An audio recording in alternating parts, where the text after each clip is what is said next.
ছবি দেখে mail reproductive সিস্টেমটাকে দেখব, দেখার পর মেল রিপ্রোডাক্টিভ সিস্টেমটাকে আমরা পড়ব স্টেপ ওয়াইজ। তাহলে ফার্স্ট মেল রিপ্রোডাক্টিভ সিস্টেম ছবি দেখে।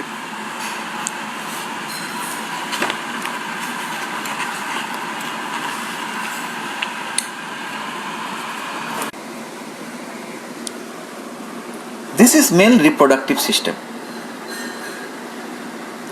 This is male reproductive system.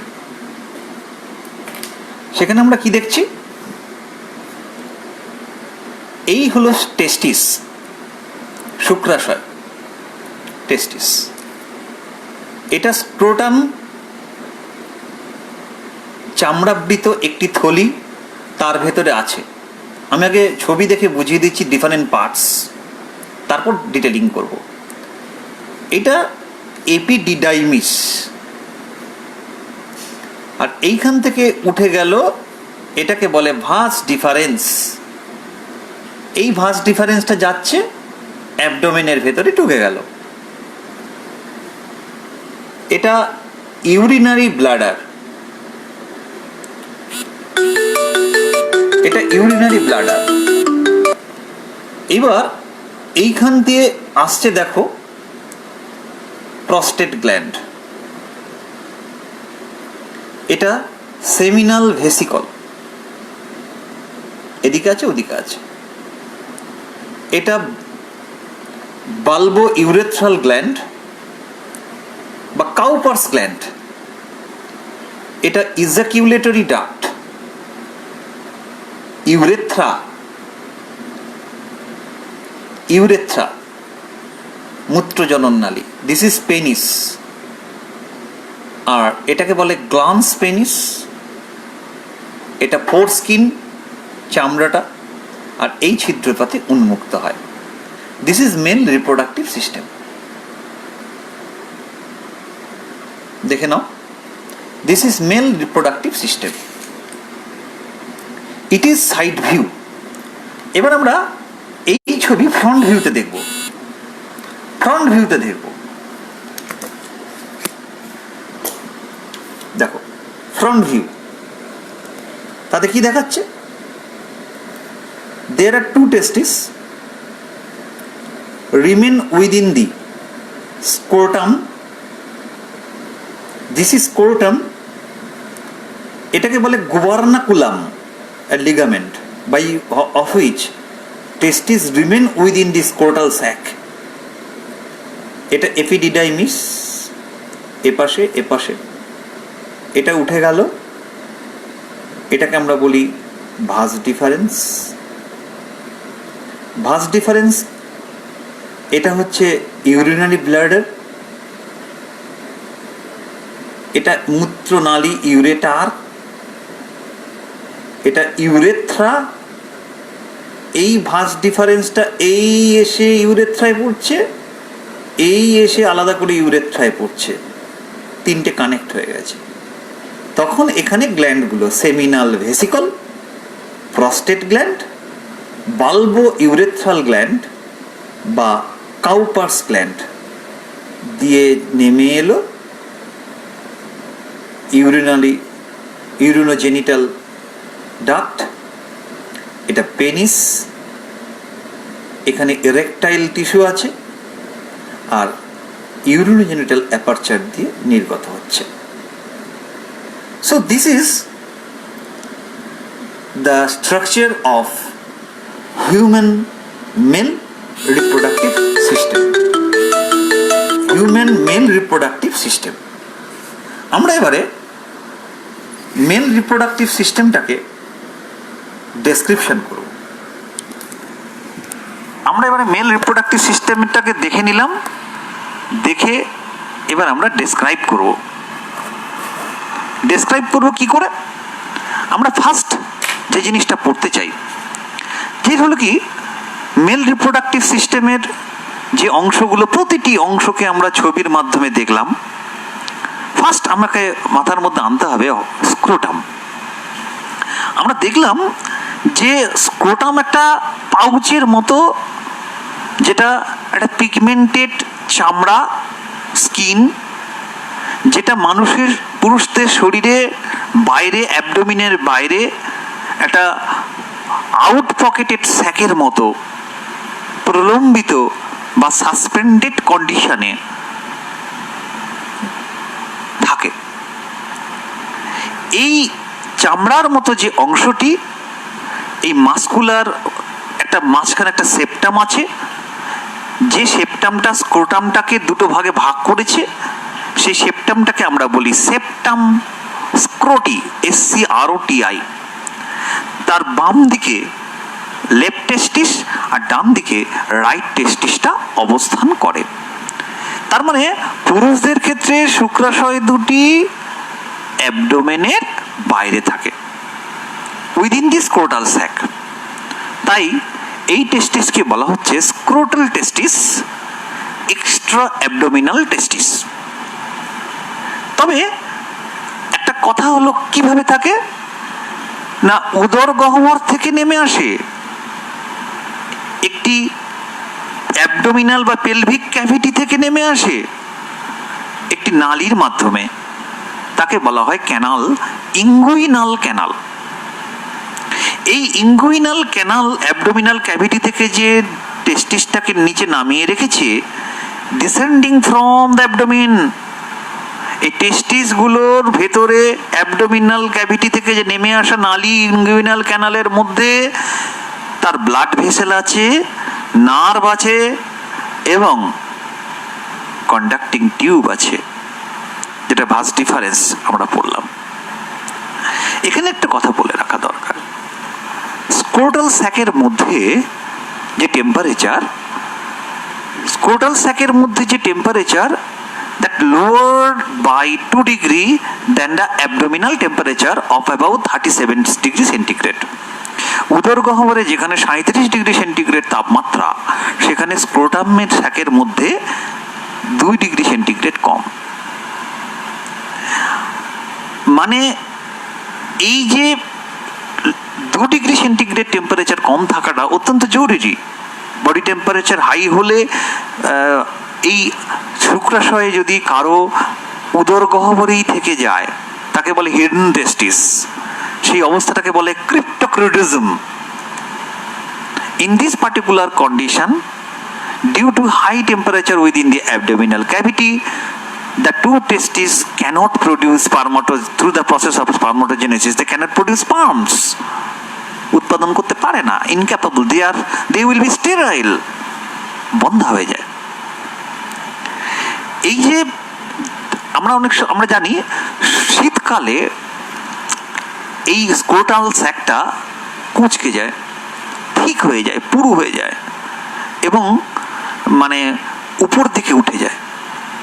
তার ফলে বডির কাছাকাছি থাকার একটা চেষ্টা করে, by getting heat from the abdominal cavity, to be warmth, গরম থাকার জন্য। বাট ডিউরিং মানে গরমের সময় ওয়ার্মথ কন্ডিশনে থাকে, তখন স্ক্রোটাল স্যাক্টের চামড়াটা একটু টান টান হয়, তারা প্রসারিত হয়, তারা নিচের দিকে শুক্রাশয় দুটো নেমে যেতে থাকে, বডি ক্যাভিটি থেকে একটু দূরে থাকার চেষ্টা করে, কারণ বডি ক্যাভিটির দিকে টেম্পারেচারটা একটু বেশি থাকবে। এই হলো স্ক্রোটাম। এবার আসছি টেস্টিস। অর্থাৎ পুরুষদের ক্ষেত্রে দুটো শুক্রাশয় আছে, বাম এবং ডান শুক্রাশয়। আমরা জানি এই যে শুক্রাশয় দুটো,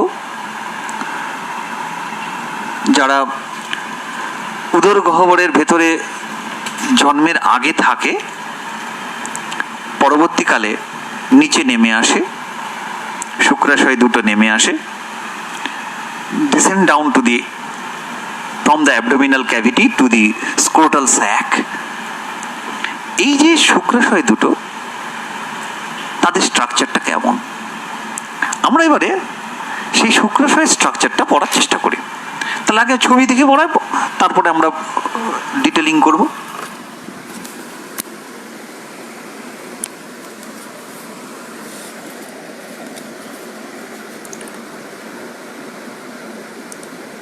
This is structure of human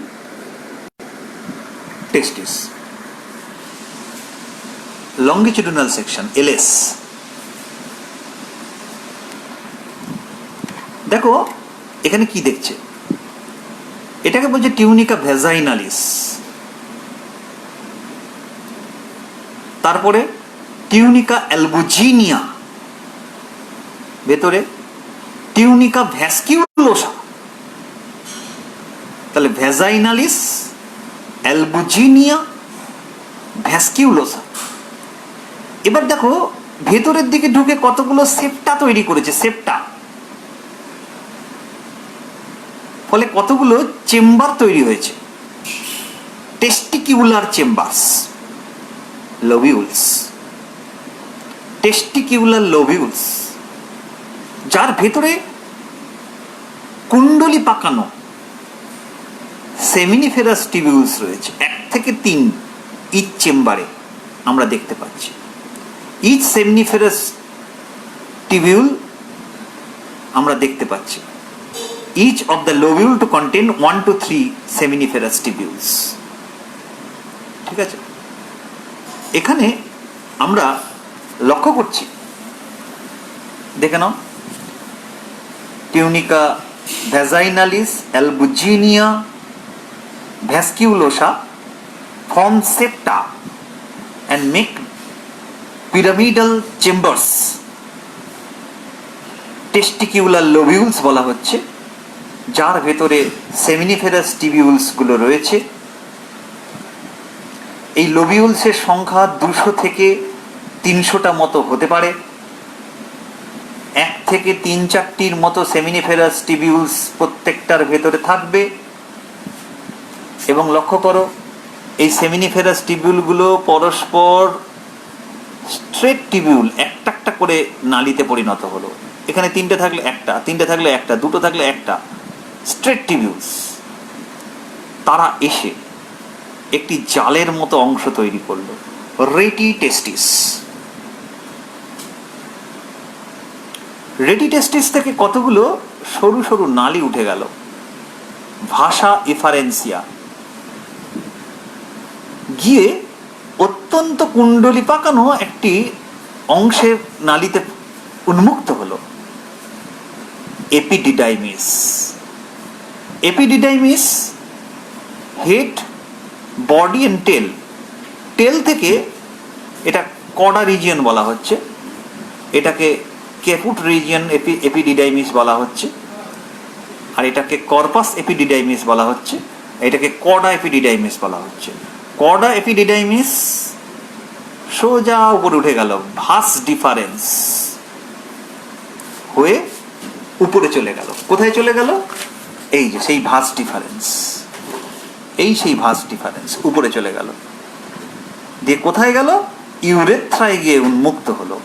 যেখানে ইউরিনারি ব্লাডার থেকে ইউরিন আসছে, ভাস ডিফারেন্সটাও চলে গেল। আর ভাস ডিফারেন্স দিয়ে যখন দুদিক দিয়ে আসছিল, সেখানে সেমিনাল ভেসিকল, দুটো গ্ল্যান্ড এই নালী পথে যুক্ত হলো, প্রস্টেট গ্ল্যান্ড থেকে যুক্ত হলো, বাল্বো ইউরেথ্রাল গ্ল্যান্ড থেকেও যুক্ত হলো, দিয়ে পেনিসের মধ্য দিয়ে যে নালী, কমন ইউরিনোজেনিটাল ডাক্ট, কমন ইউরিনোজেনিটাল অ্যাপারচার দিয়ে উন্মুক্ত হলো। তাহলে আমি মেল রিপ্রোডাক্টিভ সিস্টেমের যে টেস্টিসের ছবিটাকে আরেকবার দেখিয়ে দিলাম, সেখান থেকে আমি রিপ্রোডাক্টিভ সিস্টেমের মধ্যে যেটা আছে সেটাকে বুঝিয়ে দিলাম। ঠিক আছে, এইবার টেস্টিসের সঙ্গে সঙ্গে আমাদের এবার করতে হবে যে টেস্টিস যখন পড়লাম, তার যে মেল রিপ্রোডাক্টিভ সিস্টেমটা আলোচনা করলাম, তার বিভিন্ন অংশ সম্পর্কে এবার আমাদের একটু ডিটেলিং করতে হবে। কি ডিটেলিং করতে হবে? তাহলে শুক্রাশয়টা কি? শুক্রাশয় তার প্রধান দুটো কাজ হলো শুক্রাণু উৎপাদন করা স্পার্মাটোজেনেসিস প্রক্রিয়ায়, এবং এর আরেকটি কাজ হলো টেস্টোস্টেরন নামক হরমোন ক্ষরণ করা। আমরা একটু পরে শুক্রাশয়ের আণুবীক্ষণিক গঠনটা পড়তে থাকবো, একটু পরে পড়বো। তারপরেরটা কি, তারপরের অংশটা আমি এক্ষুনি ছবিতে দেখিয়েছিলাম যে রেটিটেস্টিস, ভাষা ইফারেন্সিয়া।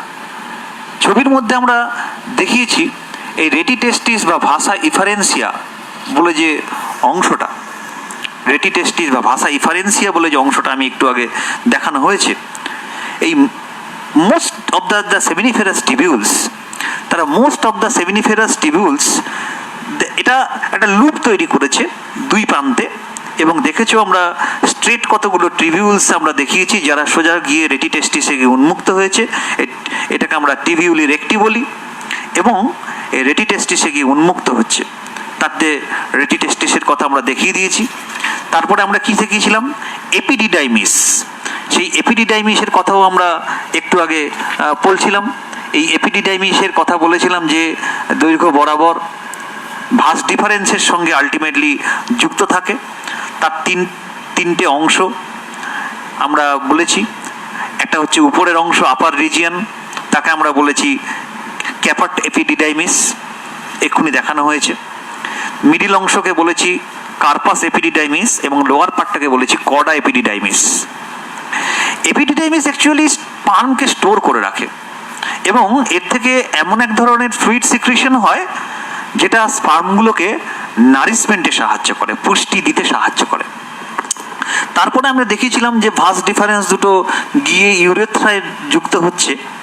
এই যে ভাস ডিফারেন্স বাম এবং ডান, মানে কর্ডা এপিডিডাইমিস থেকে নির্গত হচ্ছে ভাস ডিফারেন্স, হয়ে গিয়ে আলটিমেটলি উপরের দিকে উঠে যাচ্ছে, অ্যাবডোমিনাল ক্যাভিটিতে গিয়ে উন্মুক্ত হচ্ছে, সেখানে আমরা স্পার্মাটিক কর্ড তৈরি করছি, ইনগুইনাল ক্যানাল তৈরি করতে সাহায্য করছে, আমরা একটু আগে বলেছি, হ্যাঁ। এবং এই সেমিনাল ভেসিকল এর সাথে যুক্ত হয়, এবং আলটিমেটলি ইজাকিউলেটরি ডাক্ট হিসেবে নিচের দিকে নেমে আসে, ইউরিনোজেনিটাল ডাক্ট যেটাকে আমরা বলি, ইজাকিউলেটরি ডাক্ট, ঠিক আছে। তার মধ্যে প্রোস্টেট গ্ল্যান্ড, তার মধ্যে সেমিনাল ভেসিকল উন্মুক্ত হয়, তার মধ্যে অত্যন্ত গুরুত্বপূর্ণ অ্যাক্সেসরি সেক্স গ্ল্যান্ড যেটাকে আমরা কাউপার্স গ্ল্যান্ড বা বাল্বো ইউরেথ্রাল গ্ল্যান্ড বলছি, সেটা উন্মুক্ত হয়। তাহলে কি কি গ্ল্যান্ড উন্মুক্ত হয়?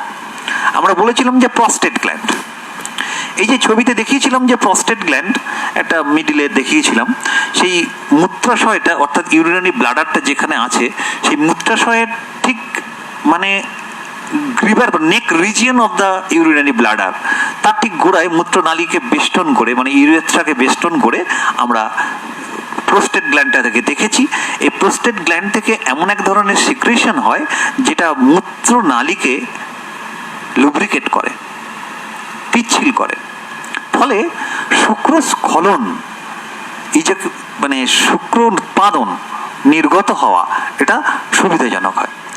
আর একটা অর্গান আমরা দেখিয়েছি, গ্ল্যান্ড দেখিয়েছিলাম, বাল্বো ইউরেথ্রাল গ্ল্যান্ড, যেটাকে কাউপার্স গ্ল্যান্ড বলেও আমি বলেছিলাম। এটা আমরা দেখেছি মটর দানার মতো দুটো, প্রস্টেট গ্ল্যান্ডের ঠিক নিচে বাম দিক থেকে ডান দিক থেকে দুটো বেরিয়েছে, এবং ওটা একদম ইউরিনোজেনিটাল ডাক্টে বেরিয়েছে। এইটা অত্যন্ত গুরুত্বপূর্ণ, কারণ কি এই গ্ল্যান্ড থেকে যে সিক্রেশনটা হয়, এই গ্ল্যান্ড থেকে যে বাল্বো ইউরেথ্রাল গ্ল্যান্ড থেকে যে বা কাউপার্স গ্ল্যান্ড থেকে যে সিক্রেশন হয়, এটা মানে ফিমেল যে রিপ্রোডাক্টিভ ট্র্যাক তার পিএইচটাকে মানে পিএইচ থেকে বাঁচাতে সাহায্য করে, অ্যাসিডিক কন্ডিশন থেকে বাঁচাতে সাহায্য করে, সুইটেবল ফর স্পার্ম সার্ভাইভাল, ঠিক আছে। আচ্ছা, আরেকটা কি, আরেকটা হলো এই কাউপার্স গ্ল্যান্ডের যে সিক্রেশন হয় ডিউরিং কপুলেশন, যৌন সঙ্গমকালে মূত্রনালীটাকে একটা লুব্রিকেট করে বা পিচ্ছিল করতে সাহায্য করে। আরেকটা গ্ল্যান্ডের কথা আমি বলেছি, সেমিনাল ভেসিকল। এই সেমিনাল ভেসিকল সম্পর্কে আমি বললাম যে এটা অত্যন্ত গুরুত্বপূর্ণ, এর থেকে যে সিক্রিশনটা তাকে সিমেন বলা হয়, এবং এটা অ্যালকালাইন ইন নেচার, ফ্লুইডটা যেটা alkaline in nature, ইউলিস in colour, এবং এর যে সিক্রিশনটা অত্যন্ত গুরুত্বপূর্ণ, কারণ এর মধ্যে এমন কিছু আছে যারা স্পার্মাটোজোয়াকে অ্যাক্টিভেট করতে সাহায্য করে, অর্থাৎ সক্রিয় করতে সাহায্য করে। এর মধ্যে কিছু প্রোটিন আছে, এর মধ্যে ফ্রুক্টোজ আছে, যেগুলো কিনা এনার্জি দিতে সাহায্য করে for the proper swimming of the spermatozoa. স্পার্মাটোজোয়ার মুভমেন্ট করার জন্য যে শক্তি চাই, সেই শক্তি প্রদানের প্রয়োজনীয় পুষ্টি বলে। এখানে অত্যন্ত গুরুত্বপূর্ণ প্রোস্টাগ্ল্যান্ডিন, হ্যাঁ, এবং এটা সাহায্য করে প্রসেস অফ ফার্টিলাইজেশন, এতে সাহায্য করে। তাহলে this is male reproductive system. কিন্তু আমাদের এবার যেটা হবে, the microscopic structure of mail reproductive system. Microscopic structure of mail reproductive system আমরা করতে চাই শুক্রাশয়ের আণবিক্ষণিক গঠন। তা শুক্রাশয়ের আণবিক্ষণিক গঠন যদি আমি বলতে হয়, তাহলে আমাকে মাইক্রোস্কোপিক স্ট্রাকচারটাকে ছবিতে দেখাতে হবে। তাহলে কি দেখাচ্ছি দেখো, আমি যদি শুক্রাশয়টাকে প্রস্থচ্ছেদ করলে তার ভেতরে কি কি দেখতে পাবো দেখো। This is the transverse section of testis. এই যে গোল গোলগুলো দেখতে পাচ্ছ, এটা এক একটা হলো সেমিনিফেরাস টিবিউল। এগুলো এক একটা সেমিনিফেরাস টিবিউল। সেমিনিফেরাস টিবিউলের পরিষ্কার দেখা যাচ্ছে প্রাচীরে কি কি আছে। এই কতগুলো লেয়ার অফ সেলস, এটা হচ্ছে সেমিনিফেরাস টিবিউল এক একটা, ঠিক আছে। আচ্ছা, আর কি, এই যে ফার্স্ট লেয়ার, এটাকে বলা হচ্ছে স্পার্মাটোগোনিয়াম। স্পার্মাটোগোনিয়াম সিঙ্গুলার, স্পার্মাটোগোনিয়া হচ্ছে প্লুরাল। তারপর প্রাইমারি স্পার্মাটোসাইট, তারপর সেকেন্ডারি স্পার্মাটোসাইট, তারপর স্পার্মাটিড, তারপর স্পার্মাটোজোয়া, ম্যাচিওর স্পার্ম। আর এখানে কতগুলো লম্বা লম্বা কোষ দেখা যাচ্ছে। এই লম্বা লম্বা কোষগুলো অত্যন্ত গুরুত্বপূর্ণ। এদের বলা হয় সার্টলি সেল। সার্টলি সেল। আর এখানে আমরা দেখতে পাচ্ছি ইন্টারমিডিয়েট কিছু অঞ্চলে সেলগুলো আছে, interstitial cells of Leydig. This is the structure of testis. Transverse section, longitudinal section দেখিয়েছি, এবার ট্রান্সভার্স মাইক্রোস্কোপিক স্ট্রাকচার দেখালাম। দেখে নাও, seminiferous tubule, spermatogonium, primary spermatocyte, secondary spermatocyte, spermatid, spermatozoa, mature sperm, Sertoli cell, interstitial cells of Leydig. Okay, এবার পড়াচ্ছি। তাহলে আমরা কি দেখলাম, যে microscopic structure of a testis, তাতে আমরা বিভিন্ন অংশ সম্পর্কে ধারণা পেলাম। সবার বাইরে থাকছে টিউনিকা অ্যালবুজিন। আমি এক্ষুনি বলেছিলাম যে আমাদের পড়ানোর সময়, শুক্রাশয়ের পড়ানোর সময় বলছিলাম যে সবার বাইরে যে টিউনিকা অ্যালবুজিনিয়াটা থাকে, সেটা অত্যন্ত গুরুত্বপূর্ণ এবং সেটা হোয়াইট ফাইব্রাস টিস্যু দিয়ে তৈরি, শ্বেততন্তু দিয়ে তৈরি, এবং সেখানে কতগুলো ছোট ছোট চেম্বারে ভাগ করেছে। তার ভেতরে সেমিনিফেরাস টিবিউলগুলো আছে, এবং সেমিনিফেরাস টিবিউলের মধ্যে আমি একটা বেসমেন্ট মেমব্রেন দেখলাম, ভিত্তি পর্দা। তারপরে প্রাইমারি স্পার্মাটোসাইটের আগে আমরা পড়েছিলাম যে স্পার্মাটোজোয়া, তারপরে প্রাইমারি স্পার্মাটোসাইট, তারপর সেকেন্ডারি স্পার্মাটোসাইট, তারপর স্পার্মাটিড, তারপর স্পার্মাটোজোয়া। এবং আমরা সেটা জানি যে মিওসিস কোষ বিভাজন প্রক্রিয়ায় স্পার্ম প্রোডাকশন হয়। আর কি শিখিয়েছিলাম, লেডিকের আন্তর্কোষ, ইন্টারস্টিশিয়াল সেলস অফ লেডিক। আমরা দেখেছি যে শুক্রাশয়গুলোর যে প্রকোষ্ঠগুলো এবং গোল গোলগুলো যে দেখানো হলো, সেগুলোকে আমরা বলি যে সেমিনিফেরাস টিবিউলগুলোর অন্তর্বর্তী অংশে যে স্ট্রোমা থাকে, স্ট্রোমা ধাত্র, সেই স্ট্রোমার মধ্যে অসংখ্য পলিহেড্রাল সেলস থাকে, বহুতলাকার কোষ। এই বহুতলাকার কোষগুলোকে আমরা বলি ইন্টারস্টিশিয়াল সেলস অফ লেডিক। এই গোলাকার কোষগুলোর ভেতরে প্রচুর প্রচুর ফ্যাট ড্রপলেট বা স্নেহ পদার্থ জমা থাকে, এবং এগুলো থেকে টেস্টোস্টেরন হরমোন ক্ষরিত হয়। আরেকটা ছবির মধ্যে দেখছিলাম যে একদম বেসমেন্ট মেমব্রেন থেকে কেন্দ্র পর্যন্ত লম্বা লম্বা কোষগুলো, এই কোষগুলোকে আমরা বলি সার্টলি সেল, এবং এই সার্টলি সেলগুলোকে বলা হচ্ছে সাসটেন্টাকিউলার সেলস বলে। কেন? কারণ হলো পোষক কোষ। মানে এই সার্টলির কোষগুলো অ্যাকচুয়ালি মানে স্পার্মকে ম্যাচুরেশনের জন্য প্রয়োজনীয় নিউট্রিয়েন্ট বা পুষ্টিকর পদার্থ সাপ্লাই করে থাকে।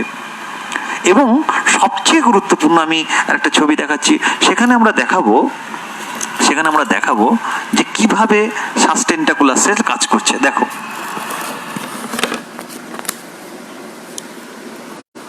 দেখো এইখানে যে ছবিটা আছে, এখানে এটা হচ্ছে অরিজিনাল ছবি। আমি যেটা একটু আগে মাইক্রোস্কোপিক স্ট্রাকচারটা দেখিয়েছিলাম, এটা অরিজিনাল টেস্টিসের প্রস্থচ্ছেদ করে তার ছবি, এবং তার থেকে দেখাচ্ছে এই যে লেডিগের আন্তর্কোষ। এবার এটাকে বলা হচ্ছে সার্টলি সেল। সার্টলি সেলের এই যে সার্টলি সেল, সাসটেন্টাকিউলার সেল, এর ভেতরে প্রচুর নিউট্রিয়েন্ট থাকে, গ্লাইকোজেন থাকে, ফ্যাট থাকে, প্রোটিন থাকে। এটা কি করে দেখো, স্পার্মাটোগোনিয়াম একটু আগে বলেছি, প্রাইমারি স্পার্মাটোসাইট সেটাও বলেছি, এটা 46টা টু এন টু এন। তারপরে ফার্স্ট মিওটিক ডিভিশনে সেকেন্ডারি স্পার্মাটোসাইট, তারপরে সেকেন্ড মিওটিক ডিভিশনে স্পার্মাটিড, তারপরে স্পার্মাটোজোয়া স্পার্ম সেলে পরিণত হয়ে স্পার্মটা বেরিয়ে চলে গেল। তাহলে এই যে সার্টলি সেলের গায়ে এই ডেভেলপমেন্টগুলো হচ্ছে, এবং সার্টলি সেলের সঙ্গে এরা দৃঢ়ভাবে আটকে আছে বলে কেন? To get proper nutrient from the Sertoli cell during the development. এইটা থেকে এইটা, এইটা থেকে এইটা, এইটা থেকে এইটা যে তৈরি হচ্ছে, দিয়ে এইটা হয়ে বেরিয়ে চলে যাচ্ছে। এই যে সার্টলি কোষের সঙ্গে লেগে থাকা, এটা অত্যন্ত জরুরি, কারণ সার্টলি সেলই কিন্তু তাকে নিউট্রিয়েন্ট সাপ্লিমেন্ট দেবে। আর দেখো, এই যে ম্যাচিওর স্পার্ম হয়ে যাওয়ার পর ম্যাচিওর স্পার্মটা সার্টলি কোষ থেকে ডিটাচড হয়ে যায়, তারা নিক্ষিপ্ত হয় কোথায়? সেমিনিফেরাস টিবিউলের ভেতরে গহ্বরে নিক্ষিপ্ত হয়। এই পদ্ধতিকে বলা হয় spermiation. After being matured, the spermatid after being matured, the spermatozoa, the mature sperm detached from the Sertoli cell is known as spermiation. Spermiation প্রক্রিয়ায় নির্গত হয়ে যায় সার্টলি সেল থেকে। ঠিক আছে, তাহলে আমরা শুক্রাশয়ের গঠন সম্পর্কে ধারণা পেলাম, আণবিক কণিক গঠন সম্পর্কে ধারণা পেলাম। ঠিক আছে, আমরা এবারে আর একটু কিছু দারুণ জিনিস আমরা একটুখানি শিখতে চাই। আমরা কি শিখতে চাই? যে দেখব যে স্পার্মাটোজেনেসিস বলে একটি যে গল্প আমাদের এক্ষুনি বলছিলাম, যে শুক্রাশয়ের নাকি কাজ স্পার্মাটোজেনেসিস প্রক্রিয়ায় শুক্রাণু উৎপাদন করা। তাহলে এই যে